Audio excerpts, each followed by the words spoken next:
குடும்பமாக மாற்றுங்க அப்படிங்காங்க.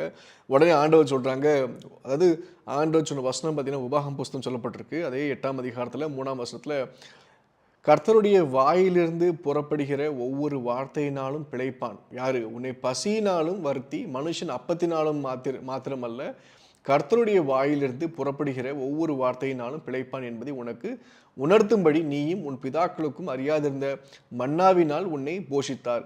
இந்த 40 வருஷம் உன் மேல் இருந்த வஸ்திரம் பழையதாய் போகும் இல்லை, உன் கால் வீங்கவும் இல்லை. இந்த வசனம் பார்த்தீங்கன்னா ஆண்டவராக இயேசு கிறிஸ்து இதை பயன்படுத்தியிருப்பாங்க. ஆக்சுவலாக ஏன் சொல்ல வரேன்னா, இந்த தேவன் அதே பழைய ஏற்பாடின் தேவன் என்பதுக்காக தான் அந்த பழைய ஏற்பாடு ஒரு விஷயத்தை காமிக்க வந்தாங்க தவிர, புதுசாக தன்னை ஒரு கடவுள் என்று அவர் காட்ட வரலை. அவர் பழைய ஏற்பாடின் இறைவன் என்பதை காட்ட வந்தார். அந்த இறைவனுக்குள்ள தான் இருக்கிறார் என்பதை காட்ட வந்தார். அது இன்னொரு நபர் இருக்கிற விஷயத்தை அவர் நமக்கு உணர்த்த வந்தார். இது மெஸ்ஸையாவுடைய ஒரு மார்க்கமாக காணப்படுது.